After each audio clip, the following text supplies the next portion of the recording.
Hi, everyone, and welcome to Mayor Brown's Patent Monetization and M&A Transactions webinar. My name is Michael Word. I'm a partner in our Chicago office in our intellectual property practice.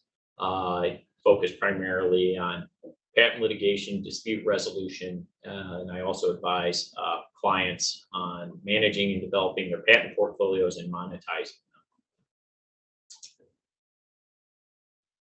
Hi, my name is Richard Assmus. I'm also a member of the Intellectual Property Group, Chicago-based. I'm a co-leader of the firm's technology and IP transactions practice, and my practice is a mixture of litigation and transactional work. And I spend a lot of my time helping the firm's M&A group with their deals, buy side and sell side, as well as all of the IP agreements that go along with those transactions, whether those are license agreements or joint development agreements, et cetera. And thank you again for all joining us today. So today we're going to go over a number of topics. First, we're going to go through an introduction on patent monetization, talk about what that term means and how companies typically go about monetizing their patent portfolios.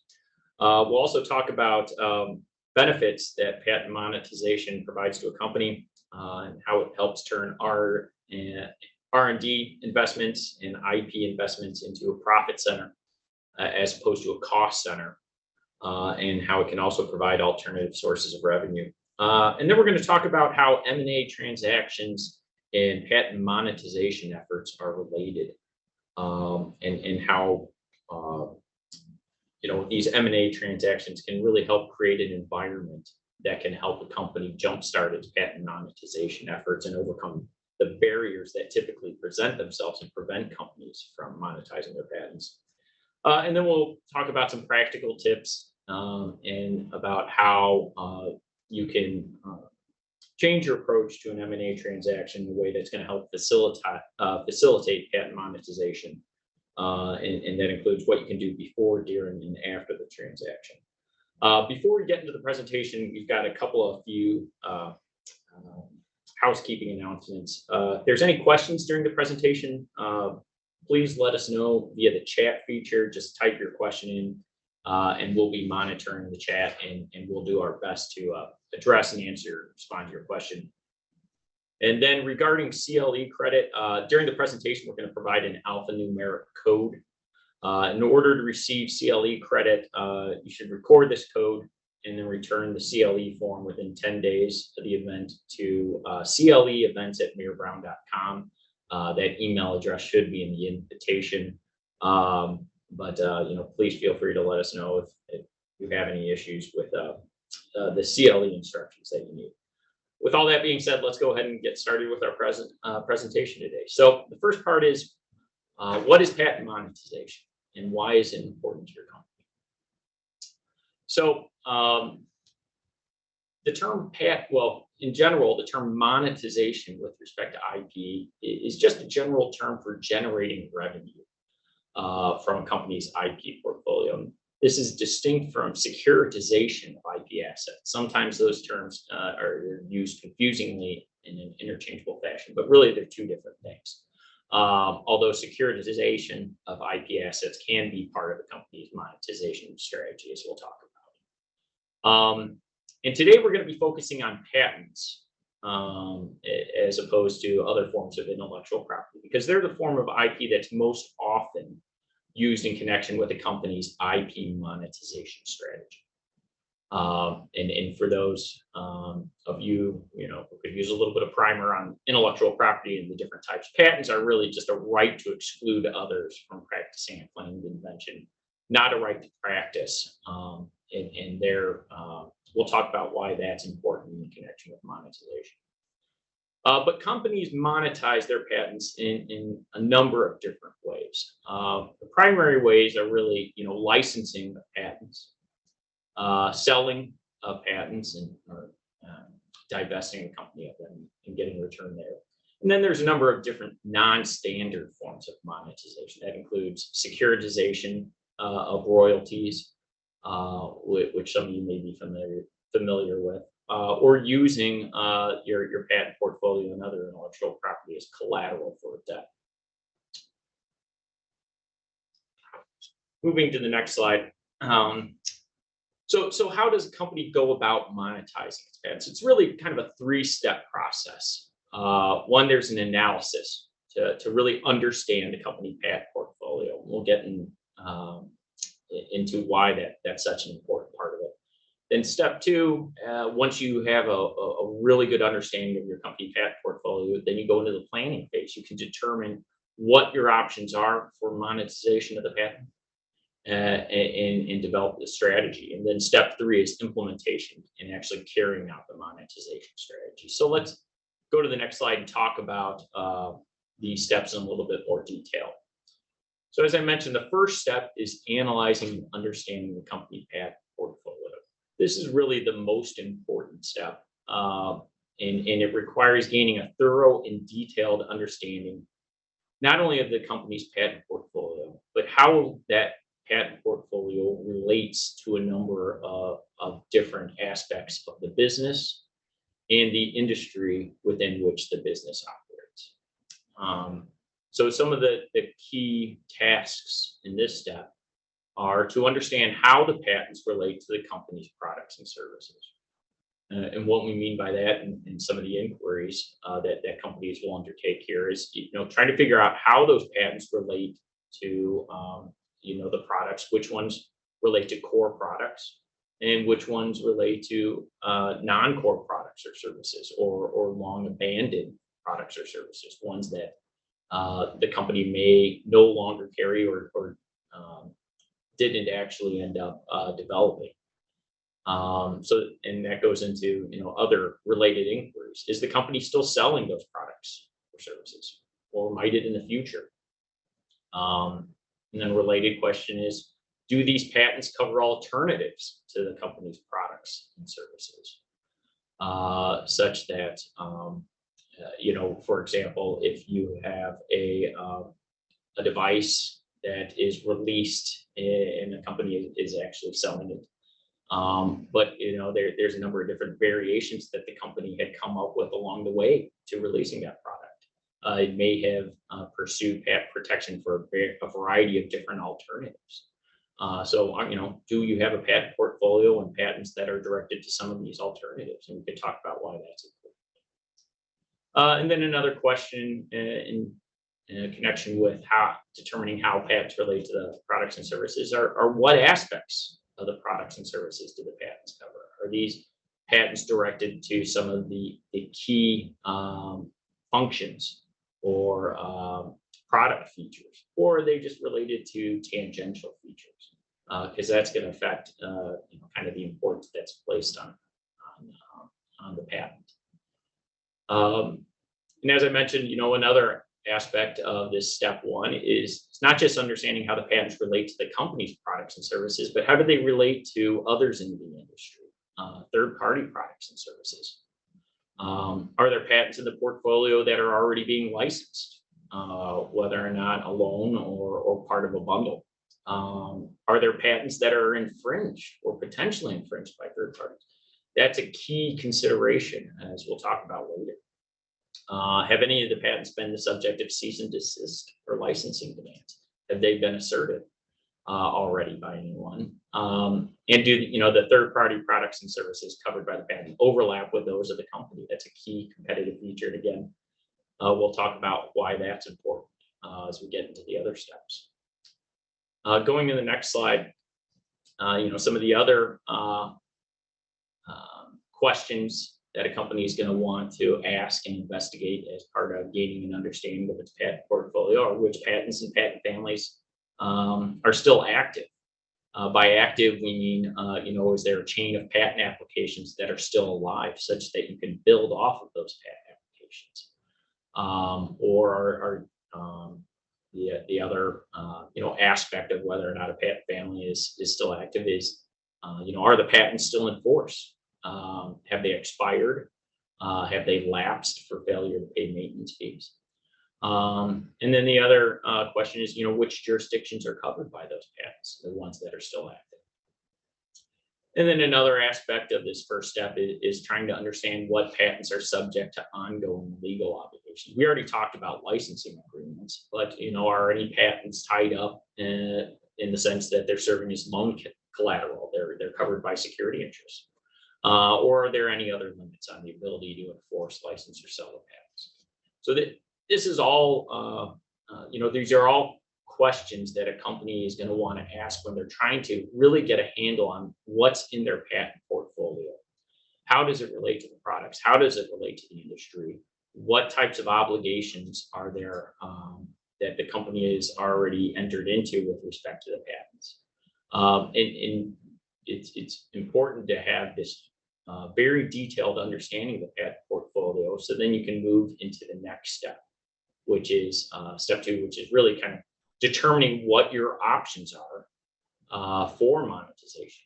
So, as we talked about step 1, it's a detailed process. You're going to need to gain a lot of information about your patent portfolio, but here's where it comes into play, because all those questions that you ask about whether or not the patents are related to core products versus third-party products and all these details do determine what you're going to want to do with those patents and your best options for monetizing.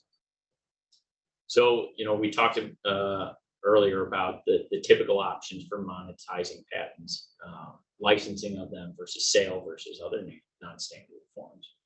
So in step 2, now that you have the information about your patent portfolio, you're going to decide, okay, well, first, what patents do I have that are candidates for sale or divestiture? So looking through the patent portfolio, some of your patents, the company is simply not going to be able to divest, or is not going to want to even consider putting up for sale, because those patents may cover core product lines. And obviously a company is going to want to keep those patents to protect its investment, protect its core products and services. But then, maybe there are some patents that at one time covered core products or services, but now it looks like those product lines are old or outdated, or they're alternatives that the company is no longer pursuing.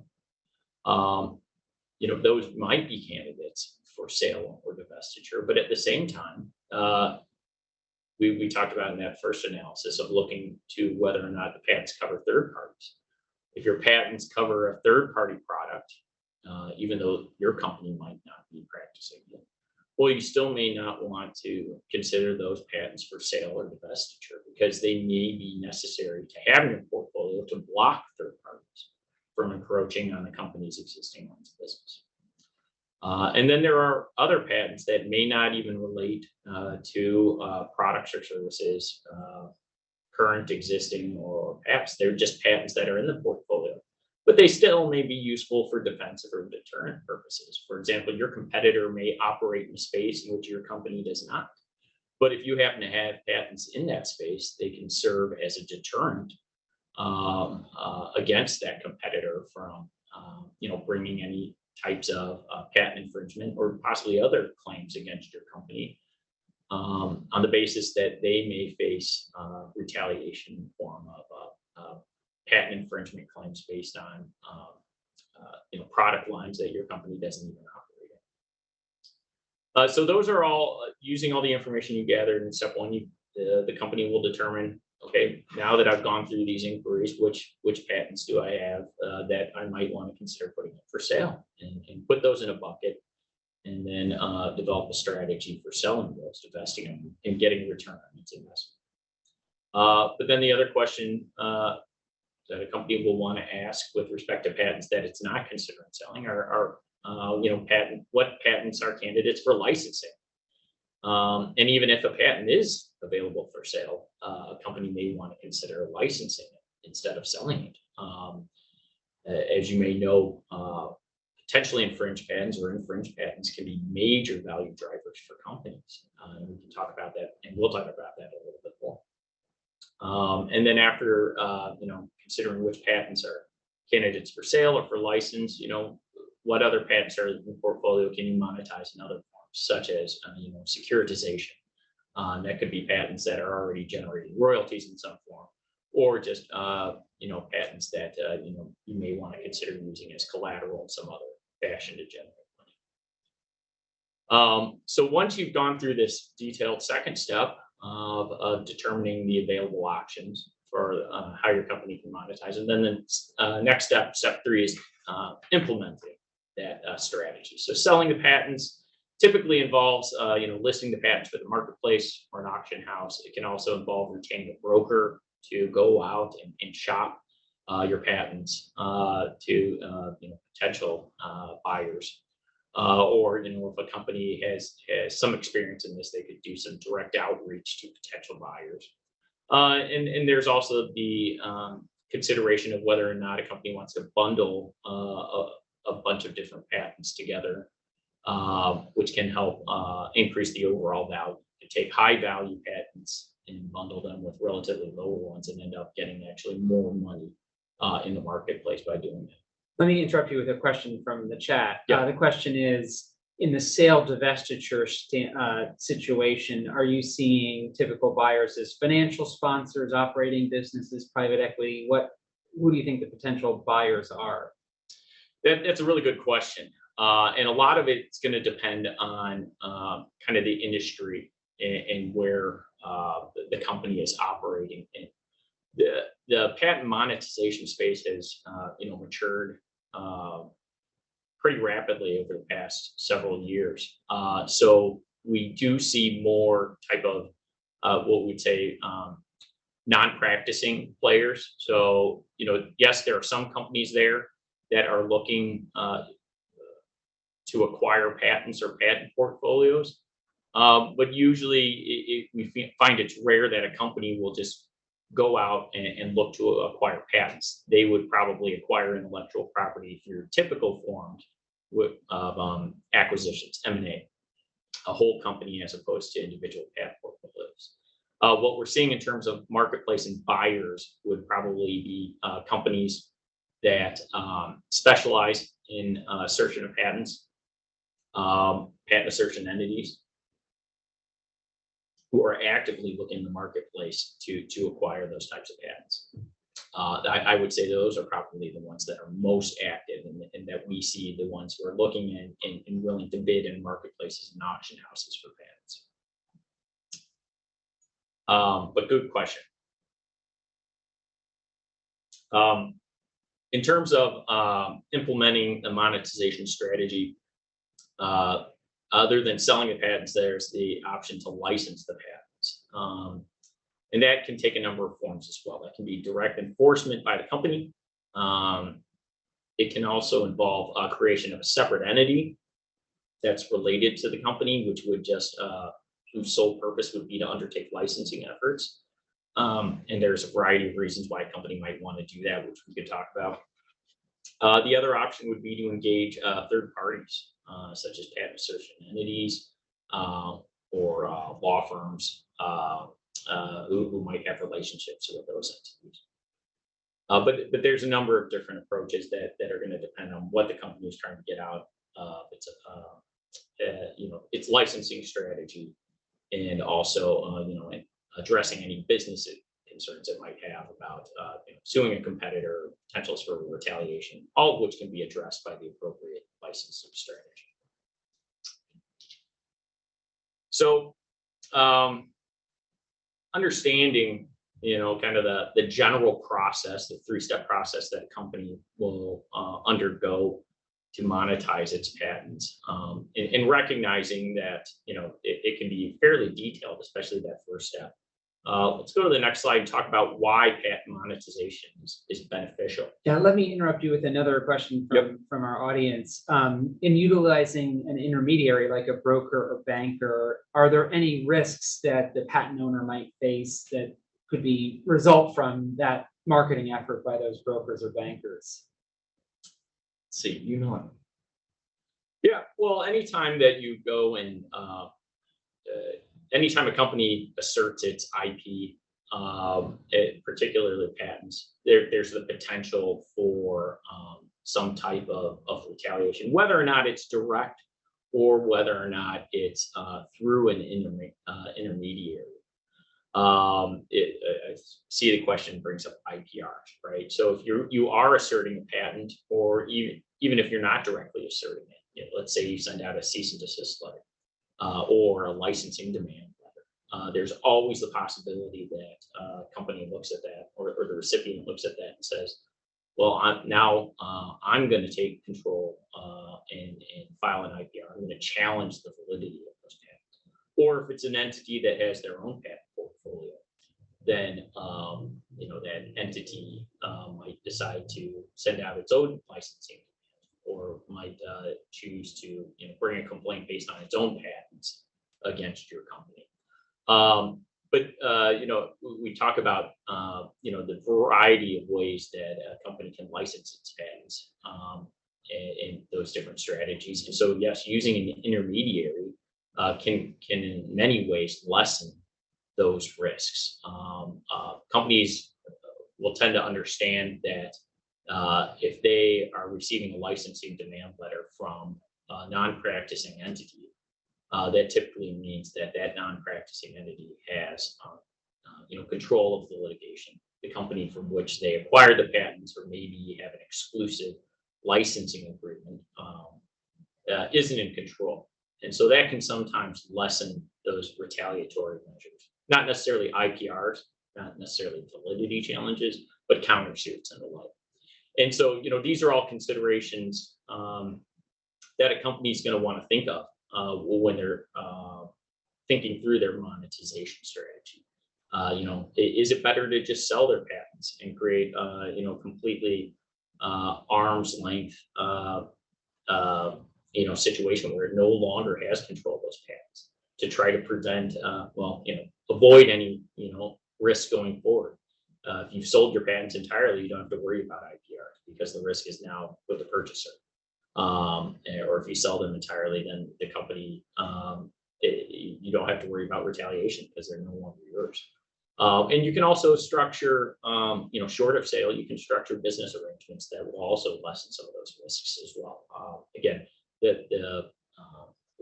we've seen any number of deals that you can think of that help companies, get comfortable with these potential risks and mitigate them.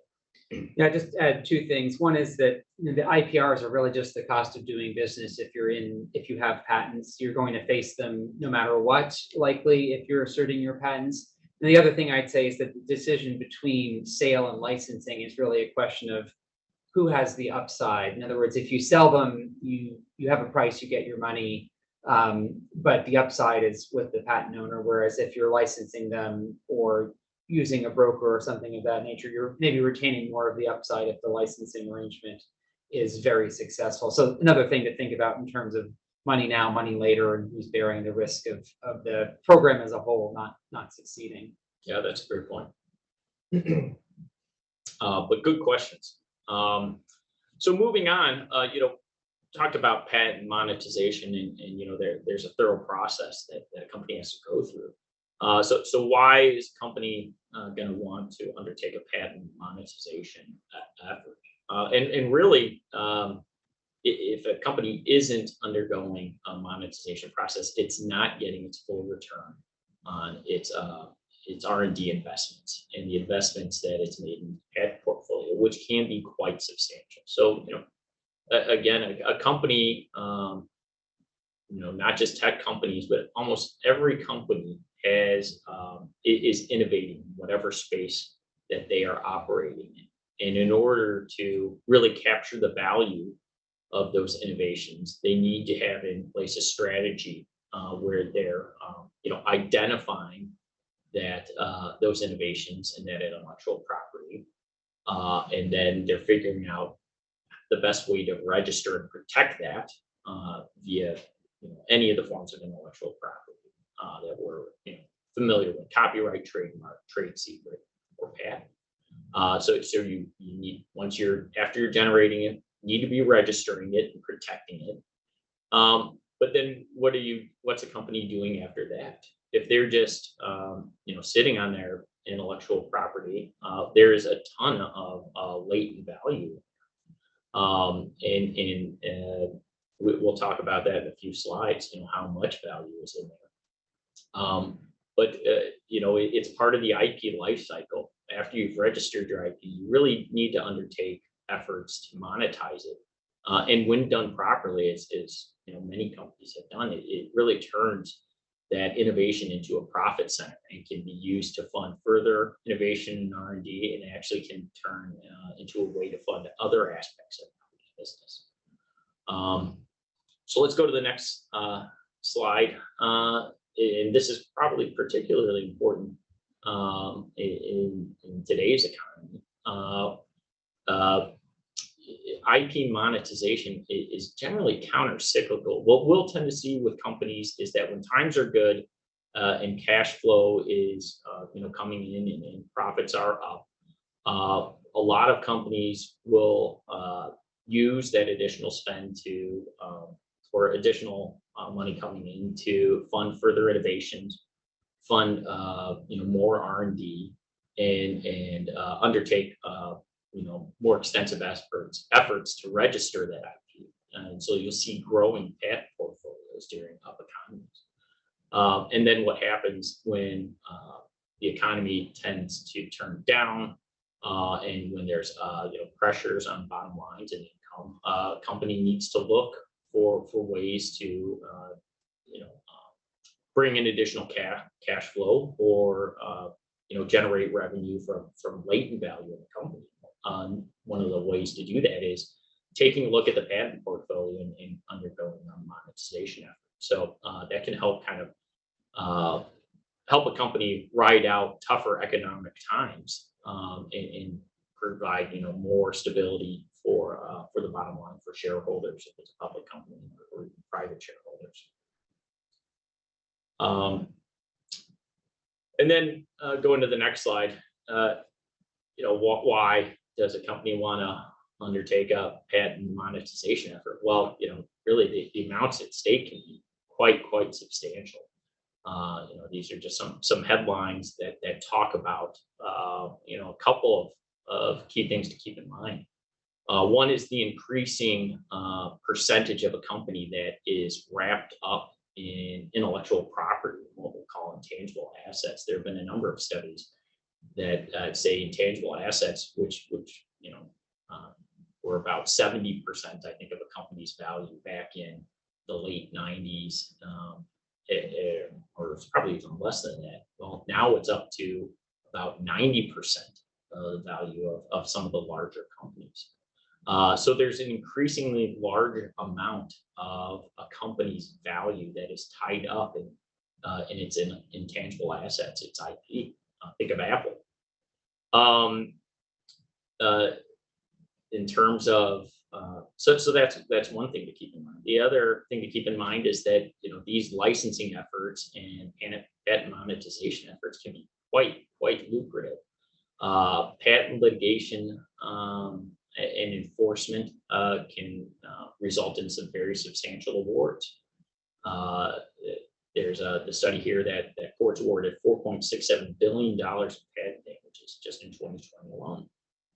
And then there's the success story of IBM, which has a massive patent portfolio that it was just sitting on, and then through some structural changes and some efforts in the 90s, turned over the course of a decade, turned their patent portfolio into one of the main drivers of revenue for the company, just by taking a look, getting a handle on its patent portfolio, going about divesting where it was appropriate, and licensing and other issues, and that effort continues to this day. And then going to the next slide, just to talk about and drive home the prevalence of patents and why they're important. If you're like me, or my household, the kids love watching Shark Tank, and one of the things that you'll see is almost always the question, well, this is a great product, this is a great service, but do you have a patent? Is it covered? So patents are mainstream. It's no longer kind of a fringe area where some companies did a better job of protecting their patents than others. It's an expectation that you have, that you're doing, your company's doing its part to capture and protect its IP. And so there's also an expectation now that you're not just capturing it and protecting it, but that you're also monetizing it. Great, thanks. So if we could have the next slide, we had a couple more comments on why this is important. We've talked about these industry trends in terms of the value of companies that are tied up in tangibles, huge patent infringement awards, successful licensing programs. And all of that means that a company's patent portfolio and its IP strategy overall is going to continue to be a focus by shareholders, investors, prospective buyers. It goes both for the whole company and business lines you and your clients may be considering divesting.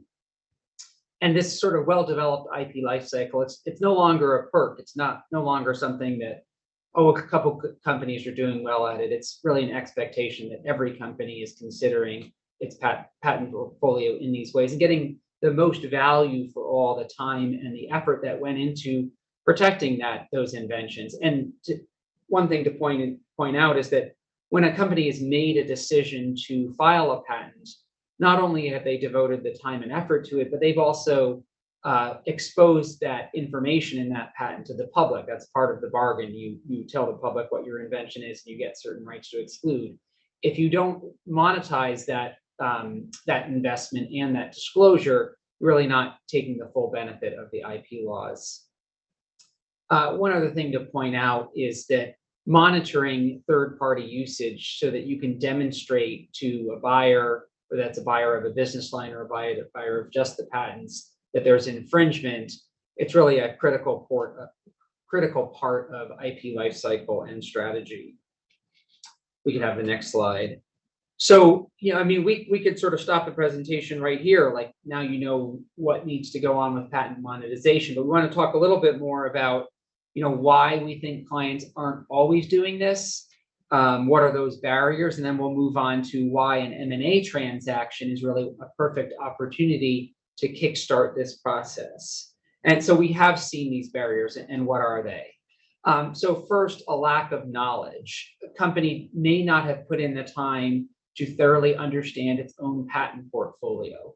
Decisions may be being made at disparate business units. There may have been turnover in the legal department or the patent group more particularly. And these patents last quite a long time, 20 years from the time they're filed. Let's suggest it's 3 years to get in patent. Could be quicker, could be longer. But you have a 15-year life cycle, call it 17 to 15 years of a potential for monetization. People change, people leave. You may not have a full picture of all those rights over that period. People are busy. They don't have the time and attention to devote to this. It's one of those things that is important but not urgent. And in our busy lives, it can be very difficult to get to important things after you've got to all the urgent things. It may be a funding issue. You only have so much time and so much resources. Can you devote either the outside counsel time or the in-house resources to actually undertake this exercise? And of course, a critical issue is that a company may not have made the necessary investments to actually generate, identify, and register its IP. We're kind of making the assumption that these are companies that actually have a patent portfolio of any size to consider. We could have the next slide. So sort of to get to the conceit of this presentation, we want to talk about why M&A transactions are really a perfect opportunity to look into this, both on the buy side and the sell side. So how do M&A transactions relate to patent monetization? A couple things. An M&A transaction can really change the landscape of a company and give it an opportunity to revisit its patent portfolio. That can happen in a couple ways. One might be that your client is purchasing a conglomerate of different businesses, maybe a couple of which are core to your business or the real driver for that decision, but you've got some business lines that you're going to need to divest, either because you're not interested in them or antitrust authorities force you to. In any case, you may be divesting things. There may also be overlap in these patent portfolios, that you have patents that you can afford to let go because of other protection that you've acquired. M&A transactions are also the opportunity to get in-depth information about a company's patent portfolio to allow you to evaluate those patent monetization opportunities. In M&A transactions, we often ask the target for a patent map, a map between their issued patents and their products. Some of them, great. They're like, well, here it is. Other of them are like, well, we're going to need to create that. Well, great. Go ahead and create it, but then we can use it later to determine how to dispose of or license or what have you the patent portfolio that has just been acquired. Furthermore, we think that the M&A transactions create an environment where many of the barriers to patent monetization are sort of naturally reduced or in some cases eliminated. We could have the next slide. So how does the landscape change? For one thing, the acquired company may not have monetized its patent portfolio at all, or may not have properly monetized it. So there's a big opportunity there to justify the acquisition, realize all the synergies, etc.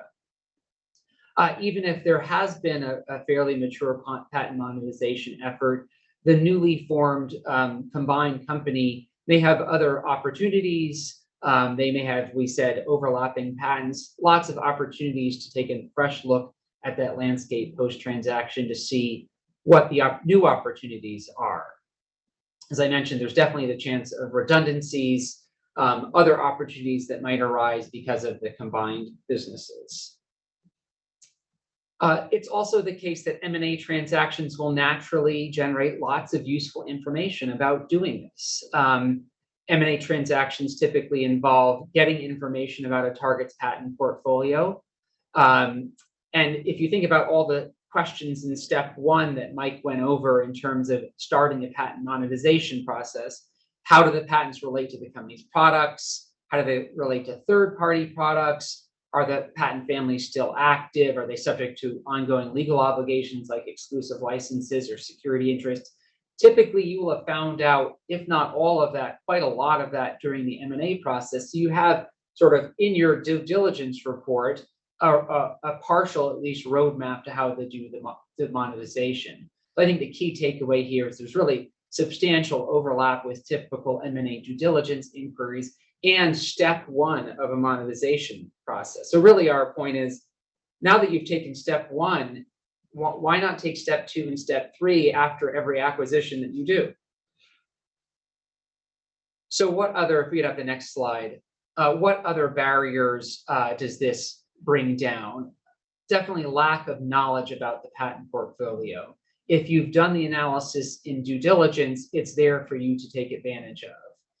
Also, lack of time and resources. Really, typically in an M&A deal, you have subject matter experts from around the company engaged in the due diligence process. You may have engaged outside counsel. You may have your local internal patent counsel looking at this. Everyone is engaged in it. There may even be some leftover budget for the legal spend on the acquisition. So you may have both the time and the resources to devote to it. There also may be upside in terms of funding, in terms of synergies that are involved in the business. Typically these deals are sold internally as creating synergies, which means there's additional money to vet the transaction as well as vet the portfolio once it has been obtained. And we should point out that once the M&A transaction is really completely concluded, all the post-closing items have been taken care of, many of those barriers will go back up, which is why we think it's a really great idea to include a monetization strategy as part of your post-closing checklist, etc. Make sure you're thinking about it at the right time when all the resources are in place to make that work. And I'm going to turn it back over to Mike to talk about how we put that into practice once you've made the decision that in connection with an M&A deal, you want to consider a monetization strategy. Yeah, thanks, Rich. And just one more point on that lack of funding. We talked about that step one analysis. A lot of times, companies will be faced with a relatively large patent portfolio that, as Rich mentioned, for a variety of reasons, has just grown to a point or has undergone a number of changes such that, there's no one person that really has a good grasp of what's in it.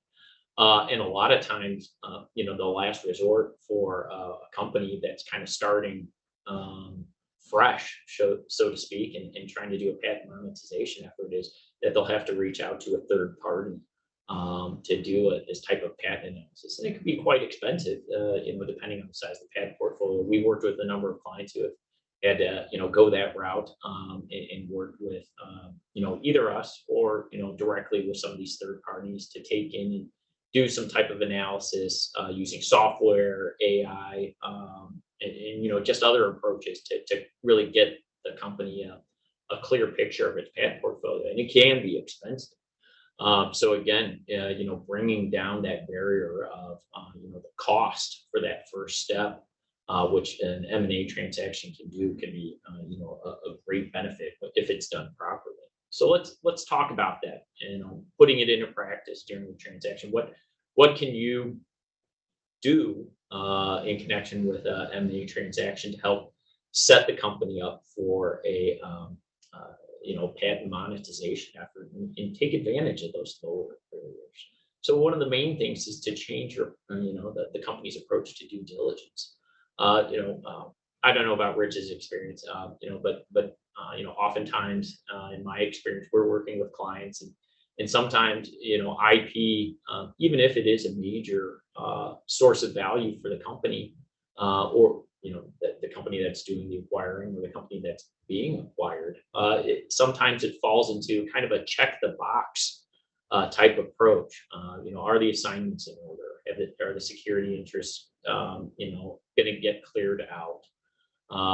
Is there at least some patent protection,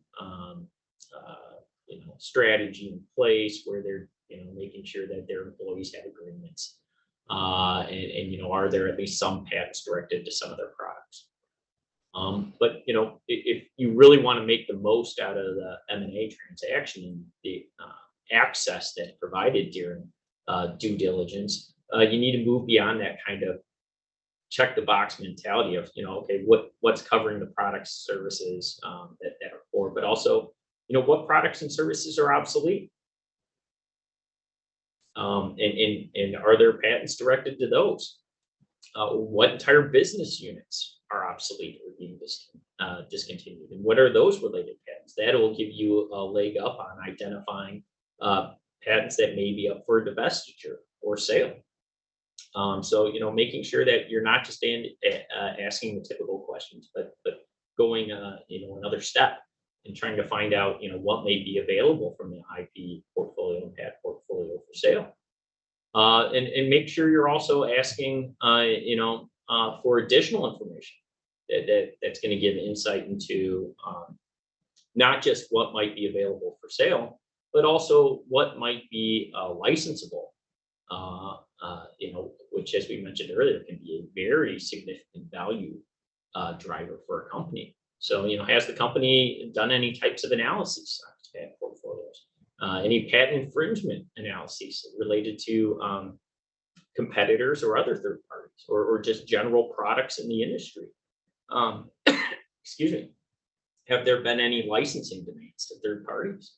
And then, is there not only an identification, lining up of patents to key products and services, but areas of technology as well? Key software components, for example, key technologies in the company, not just necessarily products or product lines.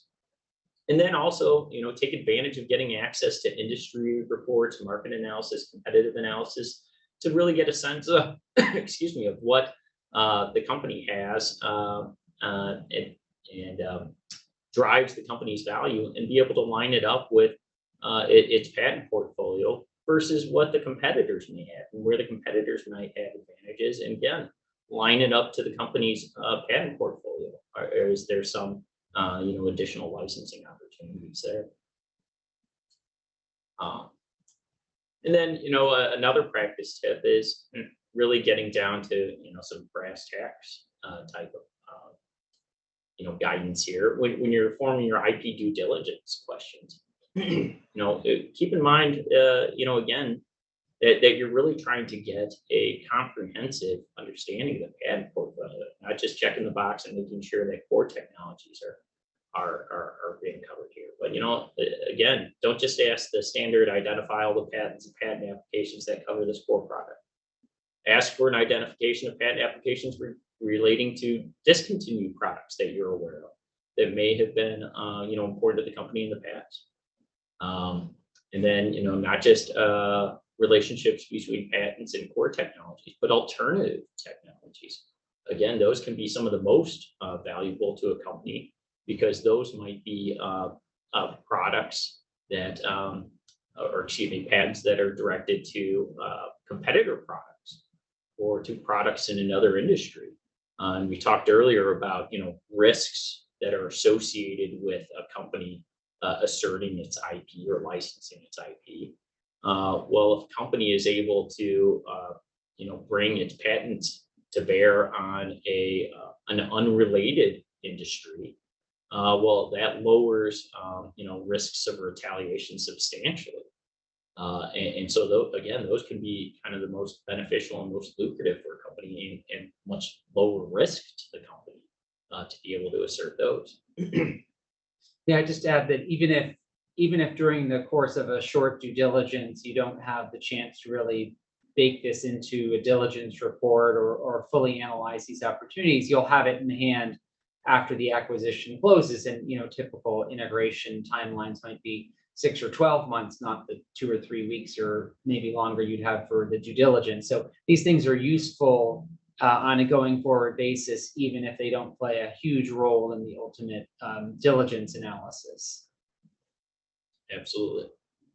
And then going next to the next slide, some other ways you can put this approach into practice is really taking full advantage of access to key subject matter experts in the companies and technical leads. There's only so much information you can get from due diligence reports and for just looking at schedules and those types of information. Get some more information about the history and the reasons for some of the patent portfolios. Try to get leads on where some value might lie in these patent portfolios. What are some of the alternative technologies that the company explored, and try to line that up with the patents. But what are the competitors using? Oftentimes, there are individuals in the company who know a tremendous amount about what the competitors are doing in some very detailed information, and that can really help identify licensing opportunities there. And just getting more information about what provides a company with its business advantage, or a competitor with its business advantage. And then, keep in mind too that, the M&A transaction and after post-closing might be the last time that, if you're a buy-side client, you might have access to key individuals.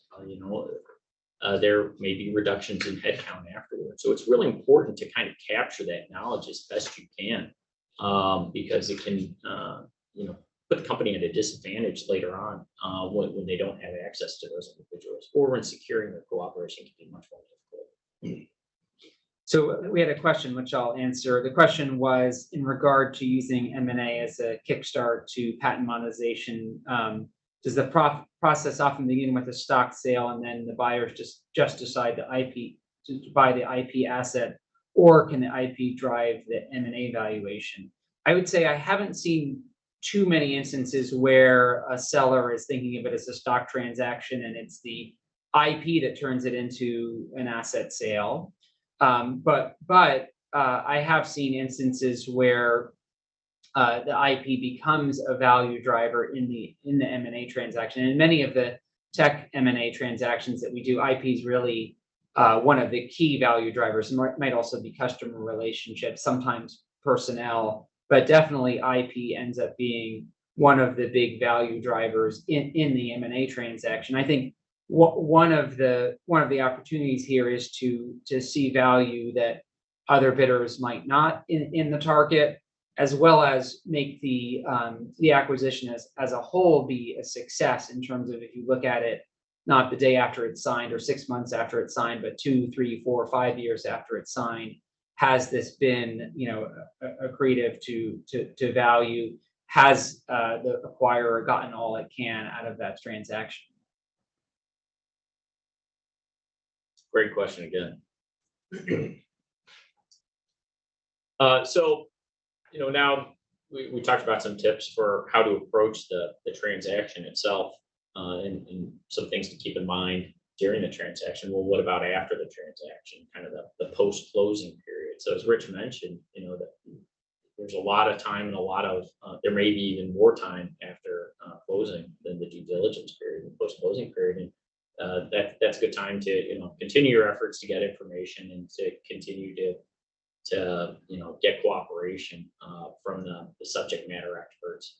But you also want to keep that momentum going. Now that you have all the information, or a majority of the information that you would need from that step one to really start your patent monetization process, then take that momentum forward. Again, before the barriers go back up, before you lose that mind share, and before again that those material and documents and the understanding of the patent portfolio starts to go away. So use the information that you gathered to develop a monetization strategy. Capitalize on the work product, capitalize on the information, seize on the momentum and the availability of key employees to really figure out where the value lies, what are the options now to sell patents or divest them, what are the patents that maybe have been identified as reading on competitors' products or other industry products, and start to really put together a strategy for licensing those, whether directly from the company or whether engaging third parties to assist with that effort. And then, as Rich mentioned, pay attention to the changed landscape now that the companies have, merged, or companies have been acquired. Well, look at areas of overlap. Look at business units that are going to be discontinued, and think about, how the best way to, maybe divest, some of those assets. Is the company going to spin off these companies? Are they going to discontinue those product lines and not spin it off into a separate company and not sell off that portion of the company? What do you do with the IP assets in that case? Is it more lucrative to hold on to those, or spin that off into a separate vehicle for monetizing those patents? There's always new opportunities that are created when there's overlapping redundancies. And even if a deal has long since closed, again, maybe some of the barriers go up, you lose some of the mind share and some of the momentum, but it's never too late to go back and take a look. The work product's probably still there. Go, revisit it, see what information and documentation can be leveraged for a patent monetization effort, and to really move that forward.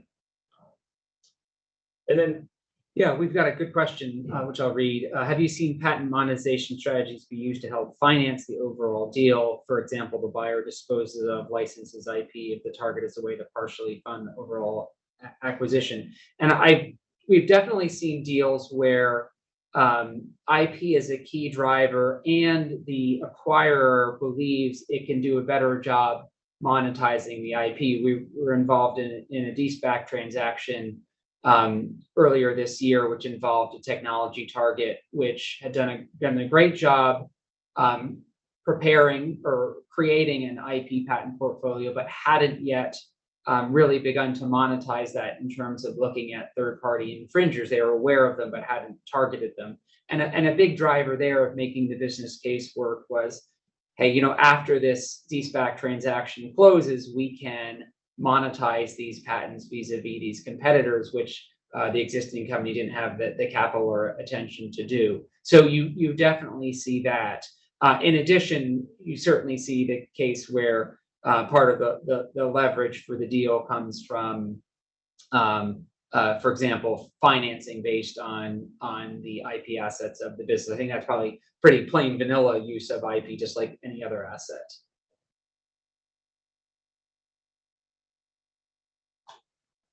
Good question. So, somewhat related to that topic, the question there, is things you can do prior to the transaction. So, maybe switching over and talking about companies that are looking to be acquired. As Rich mentioned, there are companies out there that are taking a look at patent portfolios. are those portfolios being monetized, or are there options to monetize and assert patents against third parties? So make sure that's in your mind and on the business leaders' minds. Have you undertaken efforts to monetize IP? And as part of that, have you undertaken at least some effort to identify potential infringers or licensors of patents in your patent portfolio? Again, being able to show that you have patents that can go out and be licensed against third parties can be a driver, can be very attractive to companies when they're looking at the overall value of the company. It can drive up. But not only can it make you more attractive, but it can drive up the value of the overall company and what an acquirer is willing to pay. So, this is something that you should keep in mind and be working on within the company, not just to develop the patent portfolio and make sure you've got a good pipeline and a strategy for turning innovation into registered patents, but also have you given thought to, okay, what is the monetization strategy? Maybe create some, devote some time and some thinking to that so that you can show that there's inherent value in your portfolio that even if you don't have the resources to take advantage of, maybe an acquirer can. So, we covered quite a bit of ground here, but just want to leave you with a few takeaways. And really, it's that, just some very minor changes in revising the way that, a company approaches an M&A transaction can really have some tremendous benefits in terms of making sure that the company is able to monetize its patent portfolio. So again, as we talked about, keep in mind intellectual property continues to make up larger and larger shares of companies' overall value. Whereas, and that's for companies across the board. It's not just for tech companies, regardless of what industry your company operates in. It should be making sure that it's protecting its IP, because there's an expectation that that's being done, and there's an understanding that that makes up a significant amount of the value for the company. And along with that, there's an increasing expectation that companies are monetizing their patents. They're not just sitting on their patent portfolios, but that they've at least made some effort to go out and get value from their patent portfolios, either by selling them and bringing in more money to fund their innovation and R&D and build their patent portfolio in other areas. But are they undertaking efforts to identify potential infringers and potential licensors as well? And the other thing to keep in mind, as we talked about, is M&A transactions are significant undertakings in a lot of cases. So make sure you're getting the most out of them. Don't avoid that check the box mentality, and make sure that you're really taking advantage of the time and effort that you're spending on it, your employees are spending on it, your counsel's spending on it, and all the work product that's being generated. There's a lot of useful information that's being provided. So, try to use it to the company's advantage. And here, we're one way that there's a lot of synergy is with patent monetization efforts. You're going to get a lot of information that will give you insight to the patent portfolio of the company before and after the transaction. And those synergies can really drive and push forward a patent monetization effort if you approach that M&A transaction correctly. Great. So we've had a lot of good questions already, and we're happy to take more in the chat if you have them.